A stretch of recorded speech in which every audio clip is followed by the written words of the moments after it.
예레미야 9장입니다.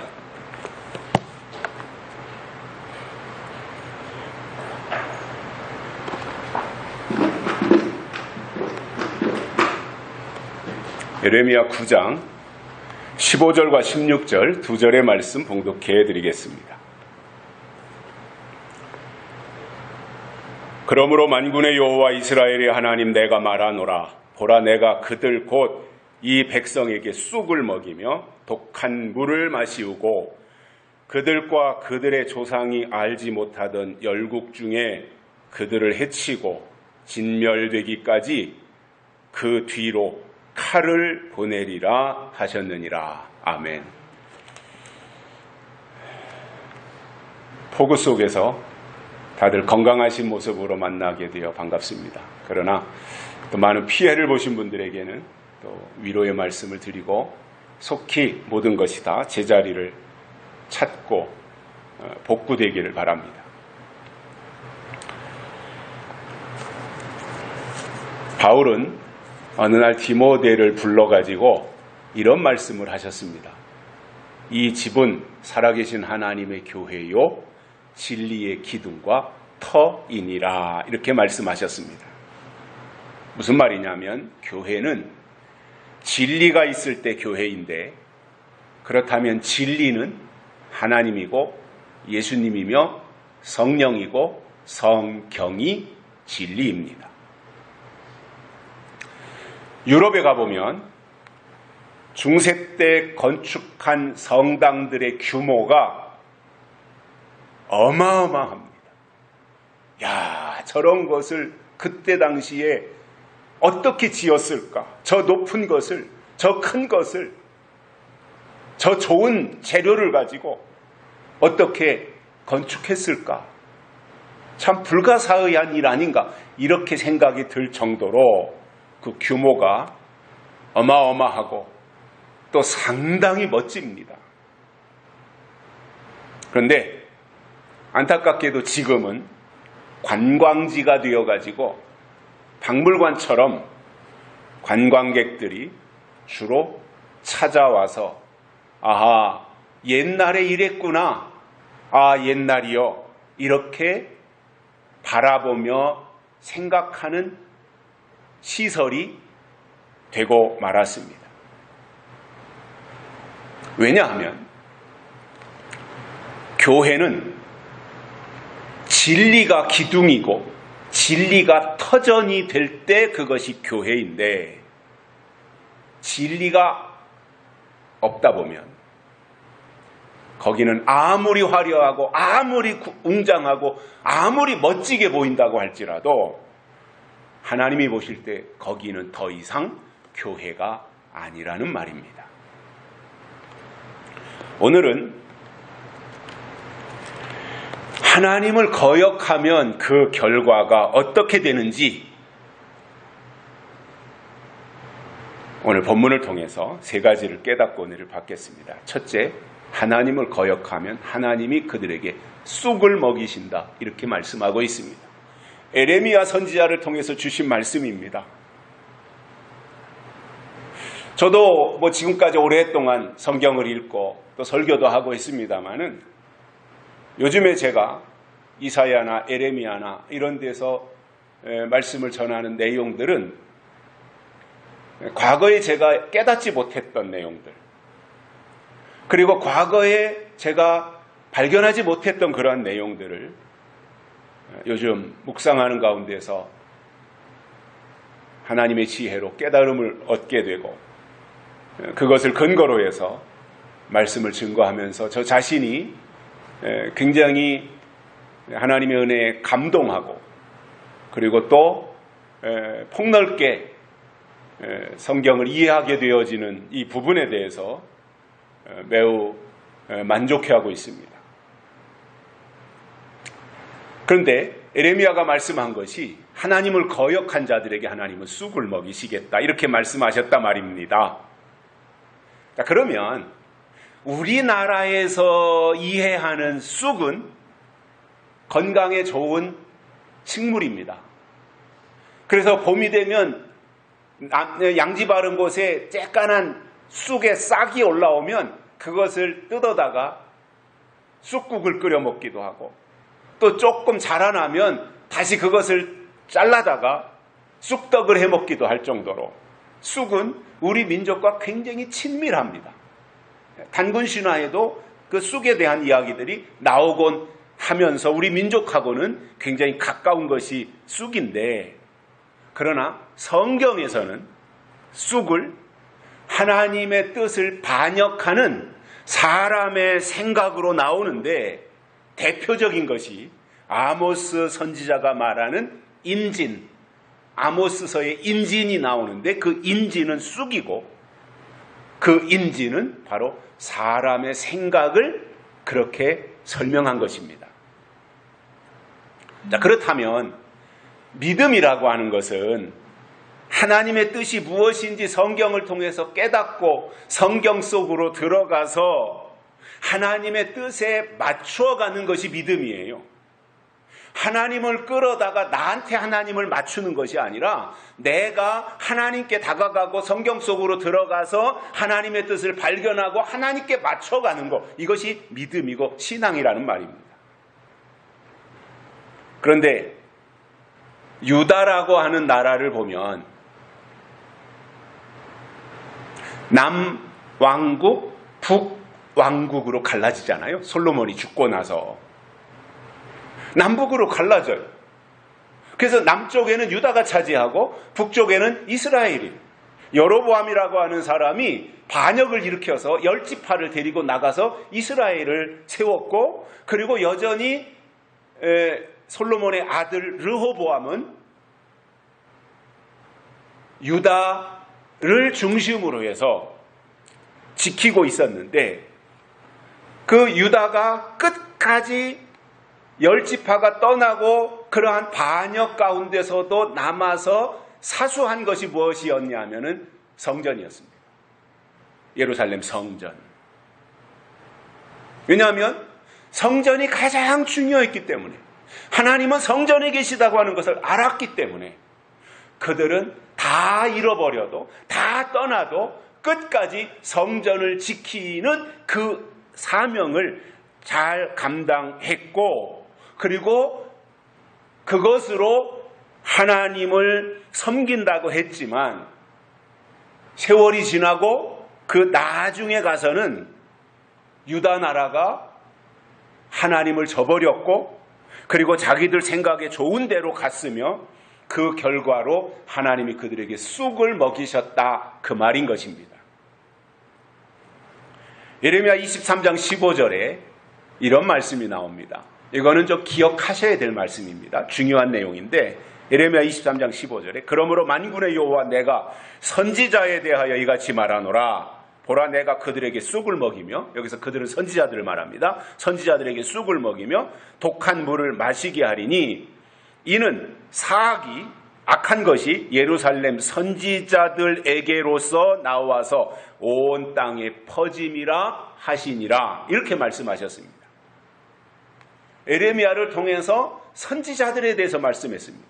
선지자들의 상태가 어땠냐 이거예요. 그때 당시, 에레미야 당시에 예루살렘 안에 있던 선지자들이 어땠느냐, 그 말씀을 하신 거예요. 저희 아버지께서 건강하셔서 활동을 많이 하실 때 저하고 만나면 성경 이야기를 이것저것 많이 하셨는데, 한 번은 저에게 아버지께서 그런 말씀을 하셨습니다. 이 세상에 존재하는 모든 죄는 다 교회에서 나온 것이다. 다시 말하면 교회에 없는 죄는 세상에도 없다. 이렇게 말씀하시면서 그 이유가 뭐냐면, 교회는 세상의 머리이기 때문에 머리가 잘못됐으니 당연히 세상이 잘못된 것이다. 이렇게 말씀하시면서 교회의 책임에 대해서 강조하신 것이 기억이 납니다. 지금도 생생합니다. 그러면 이 부분에 대해서 에레미야 선지자도 말씀하시기를, 사악이, 악한 것이 예루살렘 선지자들에게서 나와 온 땅으로 퍼졌다 이거예요. 그러면 에레미야 선지자의 이러한 예언이 요한계시록 8장에 가서 이루어지는데, 셋째 천사가 나팔을 부니 횃불같이 타는 큰 별이 하늘에서 떨어져 강들의 3분의 1과 여러 물샘에 떨어지니 이 별의 이름은 쑥이라. 물들의 3분의 1이 쑥이 되매 물들이 쓰게 됨으로 인하여 많은 사람들이 죽더라. 이렇게 말씀하고 있습니다. 그래서 쑥은 어떤 역할을 하고 쑥물은 무엇인가? 쑥과 쑥물에 대해서 우리가 구분을 하고 가고 싶은데, 쑥은 떨어진 별의 이름이 쑥이라고 했으니 하늘에 있어야 될 별들이 땅으로 떨어져 쑥이 된 거짓 선지자가 쑥이다, 그 말입니다. 그래서 쑥은 거짓 선지자입니다. 또 하나 쑥물이 있는데, 쑥물은 거짓 교훈을 말합니다. 거짓 선지자가 물샘에 떨어져서 그것이 이제 쑥물이 되었지 않습니까? 그래서 쑥물은 거짓 교훈인데, 사악한 거짓 선지자들이 자기들이 떨어진 별인 주제에 떨어진 줄도 모르고 여전히 자기들은 주의 종인 줄로 착각하며 하는 그들의 모든 말, 즉 설교를 쑥물이라고 말씀하고 있습니다. 예레미야 때 유다 왕국에는 수백 명의 선지자들이 있었습니다. 많은 선지자들이 득실득실했어요. 그 안에, 성전 안에. 그리고 그 선지자들마다 다 한결같이 하는 말이 뭐냐면, 내가 하나님의 종이다, 내가 하나님의 선지자다, 이렇게 말하면서 폼을 잡고 다녔다, 이 말입니다. 나는 주의 종이야, 까불지 마, 나는 선지자야, 이렇게 사람들 앞에 군림하려고 했던 것입니다. 그러나 예레미야 선지자를 통해서 주시는 내용을 구체적으로 살펴보면 하나님은 예레미야 선지자에게만 말씀을 주셨고, 예레미야만 하나님의 선지자였으며 그 수백 명의 다른 선지자들을 다 제외하고 하나님은 오직 예레미야 선지자와만 말씀하셨던 것입니다.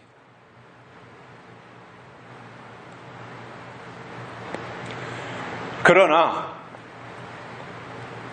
왕궁 안에 있던 그 수백 명의 선지자들은 사람들을 만날 때마다, 백성들을 만날 때마다 내가 하나님의 종이다, 하나님의 종, 하나님의 선지자인 증거가 뭔 줄 아느냐? 나에게 하나님이 말씀하셨다, 나도 하나님께서 말씀하신 예언의 내용들을 가지고 있다, 이렇게 호도하면서 백성들을 속인 것입니다. 그들 거짓 선지자들 속에 분명히 하나님의 말씀이 없는데도 불구하고 백성들 위에 군림하고 백성들로부터 존경을 받기 위해서 하나님이 내게 말씀하신 비밀이 있다, 이렇게 거짓말을 했다는 겁니다.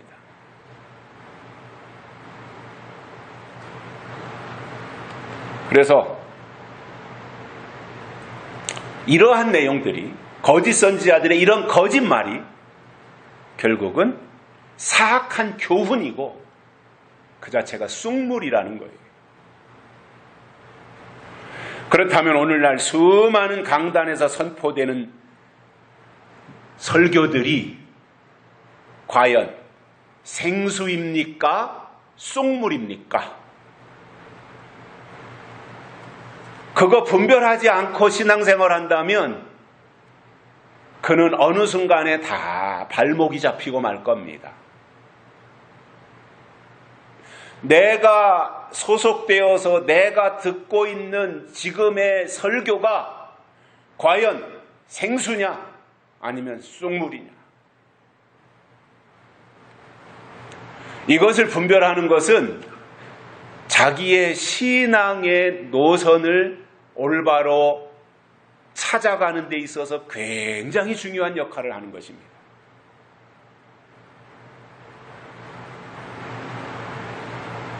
제가 지난주에 이 말씀을 묵상하면서 생수입니까? 쑥물입니까? 이것이 제 마음에 와 닿았어요, 사실. 그래서 그런 생각을 했어요. 요즘에 설교하는 이런 내용을 가지고 2023년도 설교한 내용을 가지고 제가 책을 낸다면 제목을 그렇게 하고 싶더라고요. 책 제목을 생수입니까? 쑥물입니까? 그래서 누가 딱 보면 이 책 내용이 도대체 뭐지? 이렇게 생각할 수 있도록 그러한 제목을 가지고 이제 책을 한번 쓰고 싶다, 그런 생각을 했어요. 그 정도로 예레미야 선지자의 말씀이 제 마음에 와 닿았던 것입니다. 자, 그러면 요한계시록에는 떨어진 별에 대해서 두 가지로 설명하고 있습니다. 하나는 강과 물샘에 떨어진 별, 즉 계시록 8장의 셋째 나팔이죠. 강과 물샘에 떨어진 별이 나오고, 다른 하나는 땅에 떨어진 별이 나와요. 이게 달라요. 강과 물샘에 떨어진 별이 있고 땅에 떨어진 별이 있어요. 그러면은 땅에 떨어진 별은 계시록 9장 5째 나팔에서 나오는데, 무저갱의 열쇠를 가지고 올라오는 황충이의 등장이 땅에 떨어진 별과 관련이 있다는 겁니다. 그러면 이 중에서 강과 물샘에 떨어진 별과 땅에 떨어진 별, 이 중에서 쑥하고 관련이 있는 것은 강과 물샘에 떨어진 별이라는 거예요. 그래서 오늘은 이 부분에 대해서만 얘기할 건데, 그래서 이 별이 떨어진다는 것과, 그리고 강과 물샘에 떨어진다는 것, 그리고 그 별의 이름이 쑥이라는 것과 그 물이 쓰게 됨을 인하여 많은 사람들이 죽더라고 하는 이것은 밀접한 연관이 있는 내용입니다. 따로따로 독립되어 떨어져 있는 것이 아니라 다 이렇게 연결되어 있는, 떼놓을 수 없는 관련이 있는 내용이라는 거예요. 자, 그러면 이 별에 대해서 계시록 1장 20절에 보면 별은 주의 종이다, 이렇게 말하면서 결국 별은 목사라고 하는 것을 설명해 주고 있습니다. 설교자다 말입니다. 목사가 존재하는 이유는 딱 하나예요. 설교를 위해서예요. 물론 그 목회라고 하는 영역 속에 신방도 해야 되고, 상담도 해야 되고, 위로도 해야 되고, 격려도 해야 되고, 이런 모든 것이 다 포함되어 있지만, 그것을 다 집약해서 핵심, 목사의 첫 번째 역할이 뭐냐? 설교입니다. 목사는 설교를 위해서 존재하는 사람인 것입니다. 그런데 목사라고 하는 이름은 가지고 있으면서 설교를 하지 않는다면 그는 목사가 아닌 겁니다. 설교하지 않는 목사가 왜 존재해야 됩니까? 설교하지 않는 목사가 뭐가 필요한 겁니까? 또 설교를 한다고 해서 다 주의 종이 아닌 겁니다.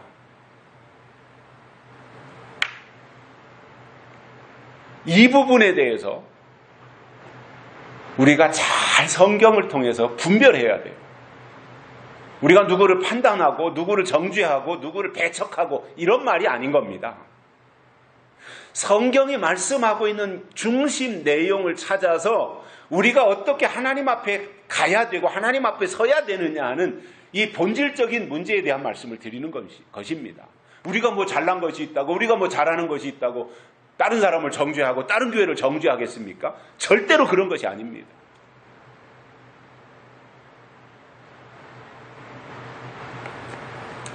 여러분, 종교적인 의미에서의 지도자와 영적인 의미에서의 지도자는 다릅니다.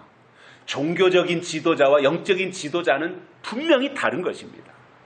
그러면 하나님이 보실 때 중요한 것은 영적인 지도자를 하나님은 주의 종으로 인정하시고 그 입에다가 하나님의 말씀을 담아서 설교할 때 그것이 하나님의 말씀이라는 거예요. 구약 성경에 보면 엘리 제사장이 등장하는데 그는 제사장이면서 선지자였어요. 그러다 보니 그 당시에 엘리는 특별한 사람이었어요. 제사장이면서 선지자였으니까요. 그러나 나이가 먹고 시간이 많이 지나면서 그가 새로운 하나님을 갈망하지 아니하고 새롭게 주시는 때를 따라 주시는 하나님의 뜻에 대해서 기대를 하지 아니하고 깊이 생각하지 아니하고 타성에 젖어서 자기는 제사장이며 선지자니까 하나님의 종이다. 이러한 생각 속에서 타성에 젖어가지고 생활할 때에 그는 하나님과의 영적인 관계가 끊어졌습니다. 그리고 하나님이 엘리에게서 그동안 엘리를 통해서 일하시던 하나님이 엘리에게서 나이 어린 사무엘에게로 촛대를 옮기신 겁니다. 그래서 엘리 시대는 종지부를 찍었고 이제 드디어 사무엘을 통해서 역사하시는, 그래서 나중에 사무엘이 사사가 되고 사무엘이 선지자가 되는 이러한 위대한 역할을 사무엘이 하게 되더라는 것입니다. 무슨 말입니까? 시대가 바뀌었다 말입니다. 그래서 엘리 시대에서 사무엘 시대로 시대가 바뀌었는데 하나님이 시대를 바꾸실 때는 반드시 먼저 사람을 바꾸시더라 이겁니다.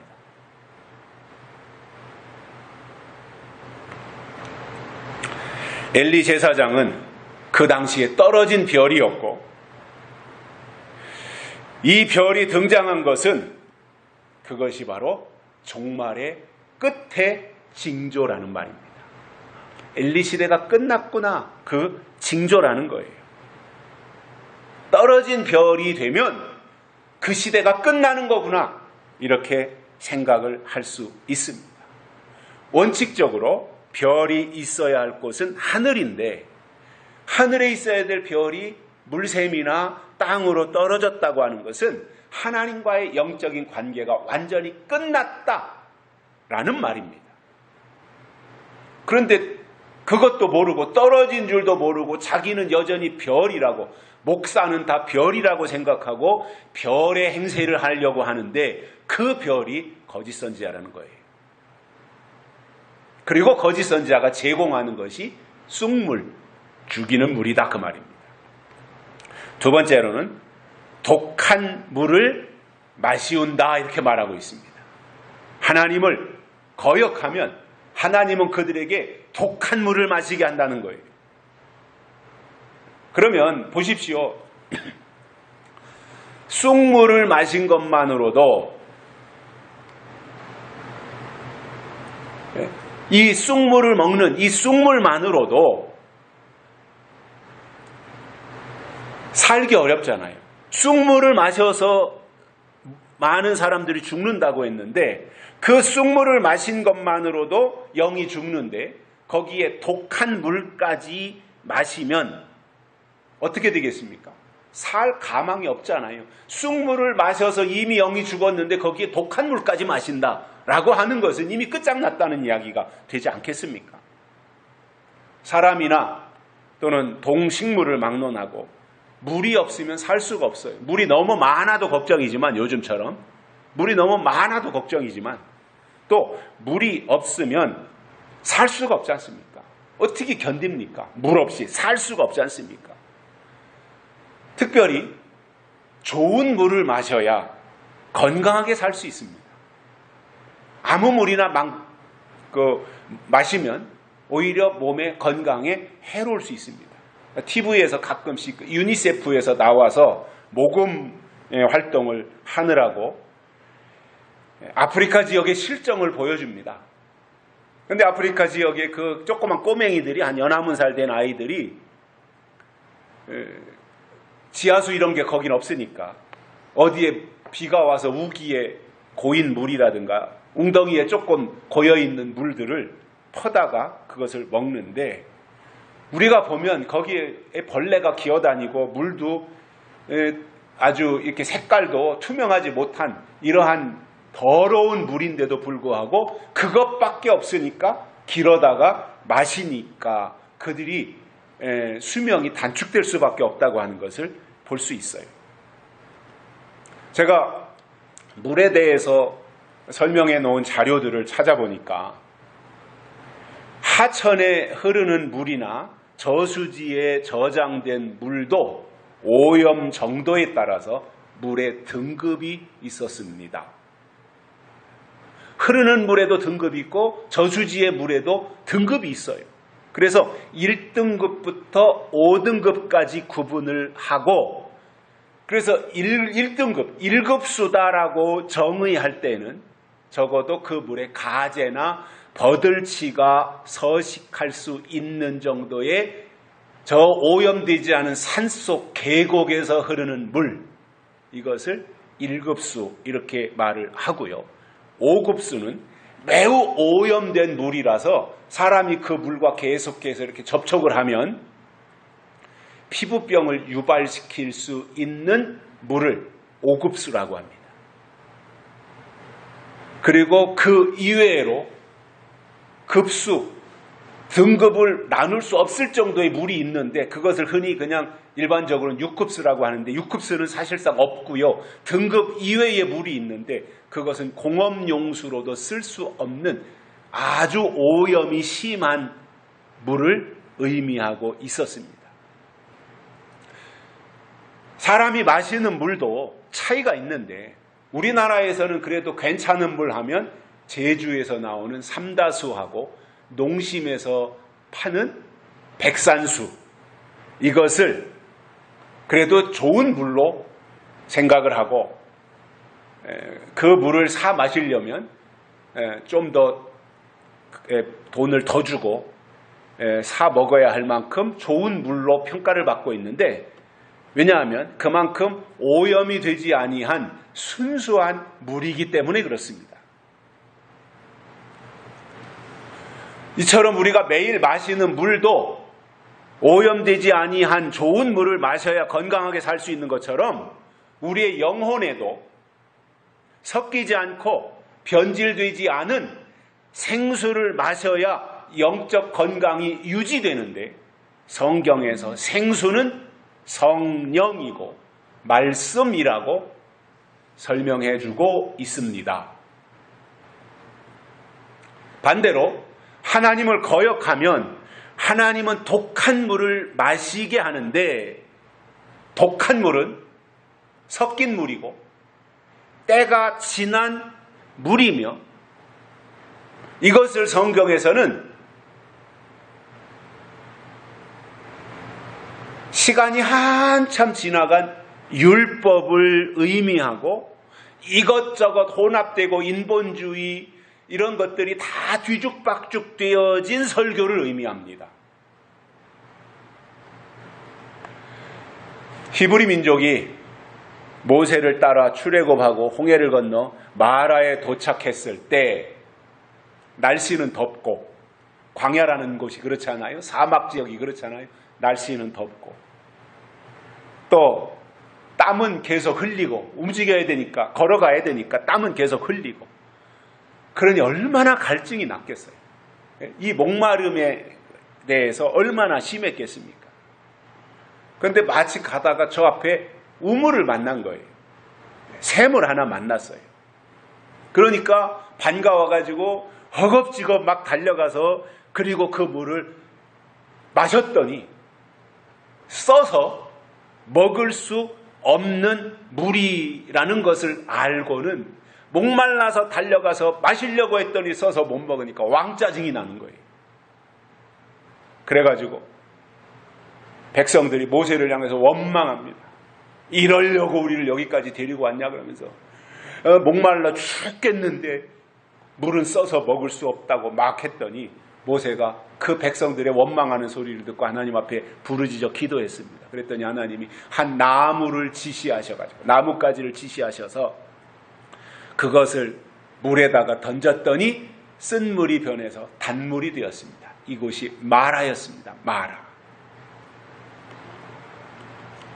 그제서야 이제 백성들이 갈증을 해소하도록 물을 충분히 마실 수 있었습니다. 여러분, 하나님은 하나님의 사람들에게 생수를 제공해 주시지만 하나님을 거역한 자들에게는 쑥물과 함께 독한 물을 제공한다고 하는 것을 우리가 성경을 통해서 발견할 수 있고요. 또 생수가 성령이라면 독한 물은 독이 들어간 물인데 독은 마비시키거나 죽이는 역할을 합니다. 그래서 이 독이라고 하는 것은 물에 들어간 이 독이라고 하는 것은 독한 물을 마신다고 하는 것은 결국은 기복설교 내지는 변질된 설교를 의미합니다. 이거는 거짓 선지자들이 제공하는 쑥물과 관련이 있는 것입니다. 자, 그러면 바울이 설명한 것을 보면 율법에 대해서 바울은 젖이라 그랬습니다. 젖, 우유다 말입니다. 자, 그러면 젖이 뭐예요? 우유가 뭐예요? 어린 아이들이 먹는 양식이고 이것은 초등학문인데 그것을 설명하면서 바울은 율법을 향해서 죽이는 것이다 이렇게 말씀했어요. 고린도전서 15장에서 바울이 말씀하는 것을 보면 사망아 너희 이기는 것이 어디 있느냐? 사망아 너의 쏘는 것이 어디 있느냐? 사망에 쏘는 것은 죄요 죄의 권능은 율법이라 이렇게 말씀했습니다. 바울의 설명인 것입니다. 그러면 요한계시록에는 죽이는 역사가 반복해서 나오는데 황충이 연기 가운데서 올라와 흑암으로 죽이고 쑥물로 죽이며 귀신의 영으로 죽이고 떨어진 별로 죽이고 666 짐승의 표로 죽이고 이런 내용들이 계시록에서 반복적으로 나오는 거예요. 죽이는 역사에 대한 설명을 발견하게 되는 겁니다.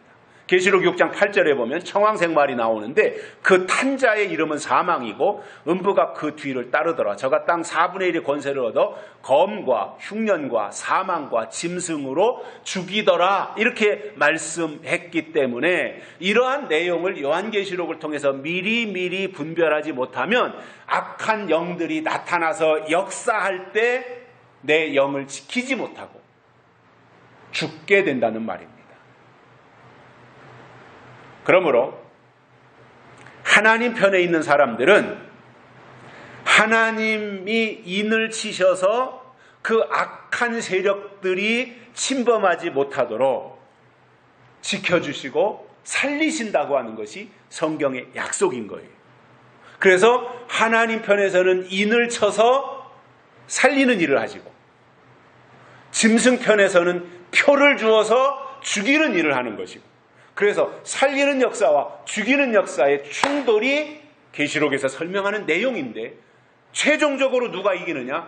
하나님이 이기셔서 하나님의 왕국, 천년 왕국을 이 땅에 건설하신다고 하는 것이 성경의 결론인 거예요. 그래서 계시록은 희망이에요. 자칫 잘못하면 계시록에서 절망을 발견해요.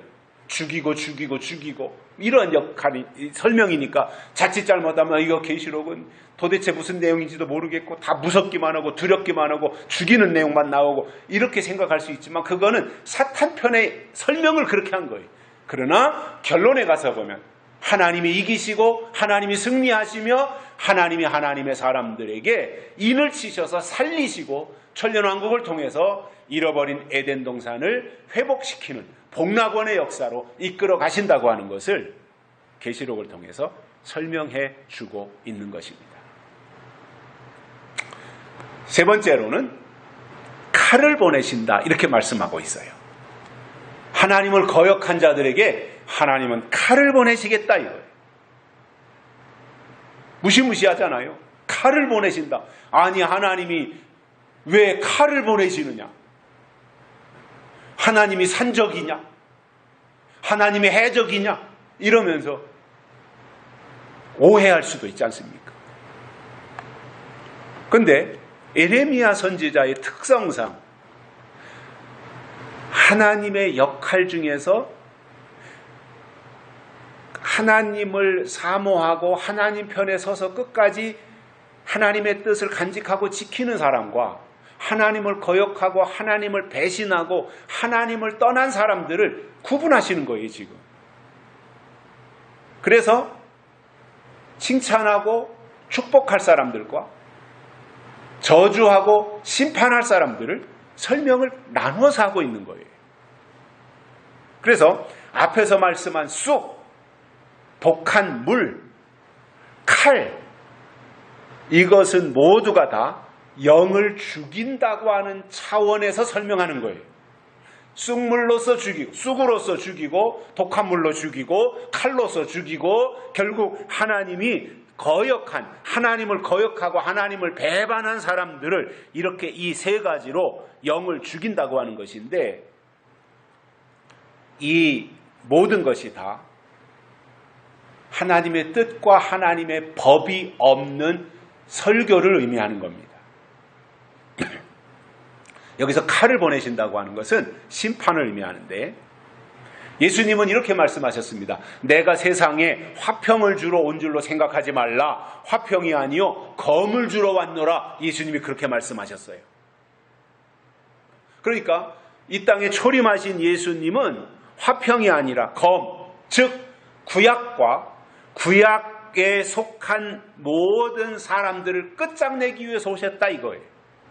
구약을 끝내기 위해서 오셨다. 그래서 구약과 신약을 딱 구분짓기 위해서 검을 가지고 오셨다. 그 말씀을 하시는 거예요. 그러면 다시 오시는 예수님은 어떻게 했냐는 거예요. 무조건 교회만 다니고 무조건 주여 주여만 하면 다 천국으로 데려가기 위해서 오시는 것이겠느냐 그 말입니다. 그렇지 않습니다. 하나님의 법대로 믿는 자와 타성에 젖어가지고 형식적으로 믿는 척하는 자들을 구분해서 심판하기 위하여 오시는 분이 재림 예수님이신 것입니다. 요한계시록에 보면 두 종류의 여자가 나오는데 하나는 해를 입은 여자이고 다른 하나는 음녀 여자입니다. 계시록에 이 두 여자가 등장을 합니다. 해를 입은 여자를 통해서는 장차 만국을 다스릴 남자아이를 낳지만 음녀를 통해서는 아버지가 누군지도 모르는 아들들이 많이 태어나서 미혹하는 일을 하는데 그들이 바로 바벨론이고 거짓 선지자다 말입니다. 그래서 예수님이 이 땅에 다시 오시면 해를 입은 여자와는 혼인을 하시지만 음녀는 심판하신다고 하는 것이 계시록을 통해서 설명하시는 내용인 것입니다. 그러면 예수님이 이 땅에 오시면 심판하시는데 심판하실 때 어떠한 기준도 없이 절차도 없이 아무렇게나 하시겠느냐 그거예요. 질서의 하나님이신데 하나님이 질서의 하나님이 오셔서 심판하실 때 아무렇게나 하시겠는가? 중구난방으로 그냥 그렇게 하시겠는가라는 거예요. 그것이 아니라 참과 거짓을 정확하게 구분해서 거짓과 가짜에게 속한 자들을 속간해서 심판하신다는 의미가 됩니다. 자, 그러면 예수님에게는 은혜와 진리가 충만하다 그랬어요. 그런데 우리가 잘 알다시피 은혜는 심판을 못합니다.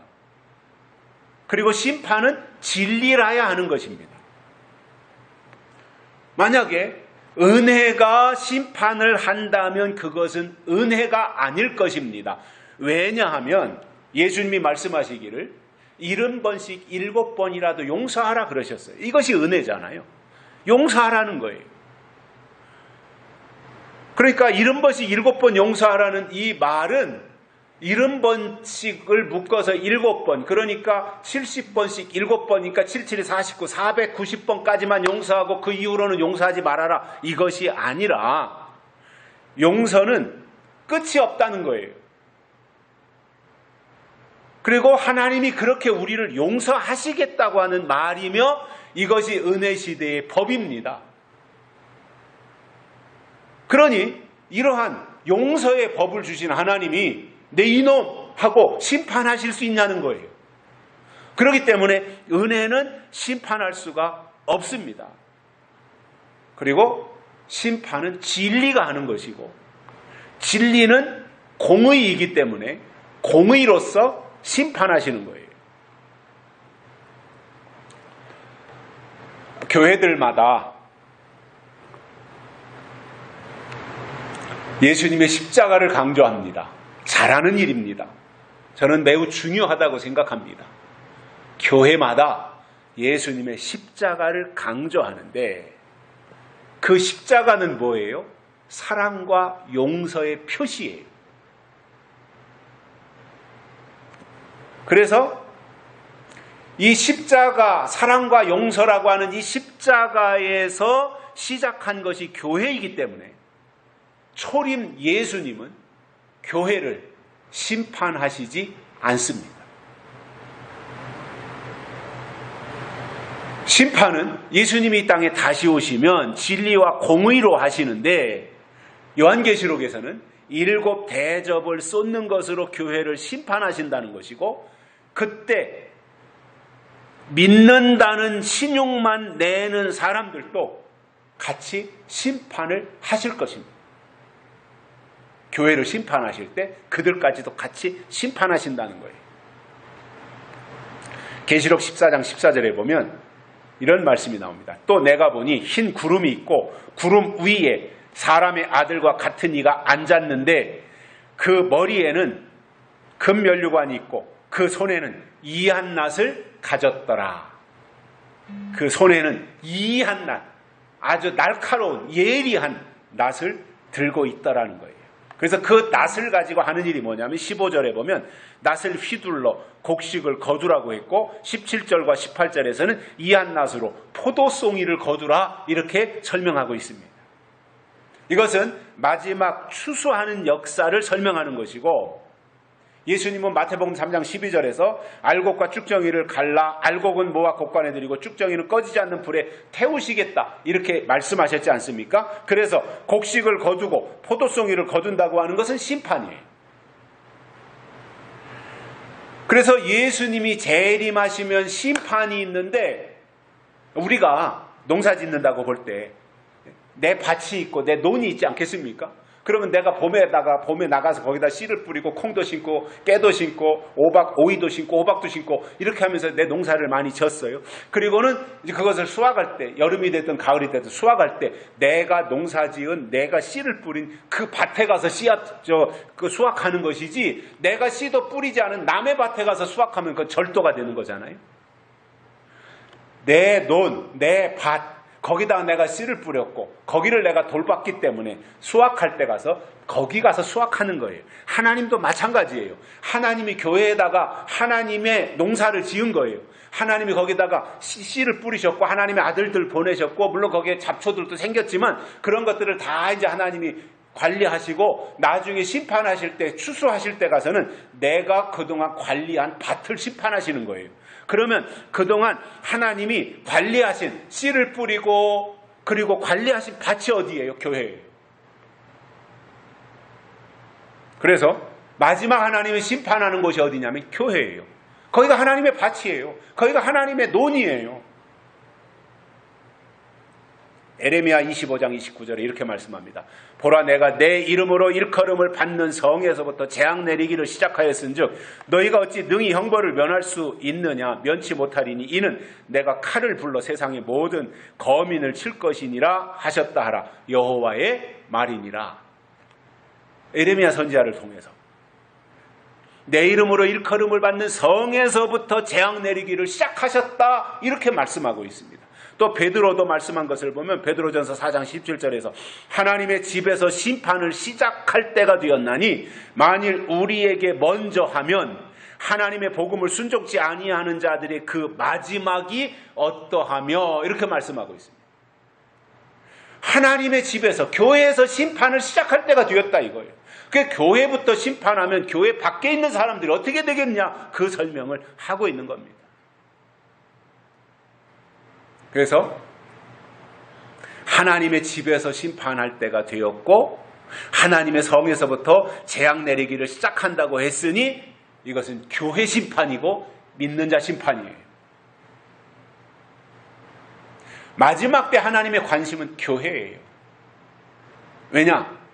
예수님을 보내셔서 십자가에 달려 죽으시고 옆구리에서 나온 것이 교회예요. 그리고 예수님이 승천하시고 나서 성령을 보내주셨고 성령에 의해서 세워진 것이 교회예요. 하나님의 관심은 교회예요. 근데 교회가 마지막 때 와서 하나님의 뜻을 저버린 거예요. 마치 유다가 성전을 사수했지만, 예루살렘 성전을 사수했지만 나중에 시간이 지나면서 형식적으로 되어서 하나님을 거역했듯이 교회도 2000년 동안 잘 유지해오다가 말세에 와가지고 하나님의 법을 외면하고 인본주의로 치우치고 세속주의가 되고 혼합주의가 되어지고 거기에 쑥물이 들어가는 이러한 상황이 되다 보니 하나님이 그 교회를 심판하시겠다, 이 설명을 해주시는 겁니다. 그래서 마지막 심판은 교회 심판이고 믿는 자 심판인 거예요. 계시록 19장 15절에서 재림하시는 예수님을 설명하면서 그 입에서 이 한 검이 나오니 그것으로 만국을 치겠고 친히 저희를 철장으로 다스리며, 이렇게 설명해 주고 있습니다. 여러분, 예수님이 땅에 재림하시는 것은 두 가지 목적이 있습니다. 하나는 약속의 말씀으로 믿음을 지킨 종들을 데리고 천년왕국으로 들어가서 천년 동안 왕노릇하기 위해서 오시는 겁니다. 다른 하나는 하나님을 믿는다고 하면서 잘못 믿은, 예수님 초림하셨을 때 바리새인과 같은 자들을 심판하기 위해서 다시 오신다는 것입니다. 결론으로 진짜 믿음은 열심이나 충성 이전에 하나님의 뜻을 알고 뜻대로 하는 것인데, 뜻을 거역하는 것은 하나님의 사람이 아니라는 말입니다. 바울이 로마서 12장에서 말씀한 것도 보면 하나님의 선하시고 기뻐하시고 온전하신 뜻이 무엇인지 분별하라. 너희는 이 세대를 본받지 말고 오직 마음을 새롭게 함으로 변화를 받아 하나님의 선하시고 기뻐하시고 온전하신 뜻이 무엇인지 분별하도록 하라, 이렇게 말씀하신 거예요. 하나님의 뜻이 가장 중요하다 이겁니다. 하나님의 뜻대로 믿는 것이 중요하다 이겁니다. 그래서 하나님의 뜻을 저버리는 것은 쑥과 독한 물과 그리고 심판의 칼이 기다리고 있다고 하는 것을 아시고 이 시대에 주신 하나님의 뜻대로 끝까지 견디며 믿음을 지켜내시기를 주의 이름으로 축복합니다. 살아계신 하나님 감사합니다. 우리를 불러주시고 하나님의 말씀을 듣게 해주셔서 감사를 드립니다. 에레미야 선지자를 통하여서 유다가 하나님을 거역했을 때 하나님이 그들을 향해서 어떻게 벌하실 것인지를 우리가 들었습니다. 이 시대에 우리가 하나님을 믿는다고 하면서 하나님의 뜻과는 멀어지고 그저 관행대로, 그동안 해오던 습관대로 그저 외식주의에 빠져가지고 형식적인 신앙생활을 하고 있다면 에레미야 선지자의 교훈을 통해서 우리 믿음에 변화가 있게 하시고 하나님을 다시 한번 갈망하게 하시며 목마른 사슴의 심정으로 헐떡거리면서라도 하나님의 뜻을 찾아갈 수 있는 귀한 심령들 되게 하여 주시고, 하나님 무엇보다 이 민족을 불쌍히 여기셔서 마지막 하나님이 쓰시려고 세운 욕단 족속들인데 이 민족이 온전히 하나님께 올바로 서서 하나님의 마지막 남은 역사를 이루어드리는 데 쓰임받을 수 있는 그러한 이 민족이 되게 하시고 우리 민족의 교회들이 되도록 은총을 베풀어 주옵소서. 다시 오실 예수님의 이름으로 간절히 기도드리옵나이다. 아멘. 찬송가 359장 부르시면서 하나님께 헌금 드리시겠습니다. 359장입니다.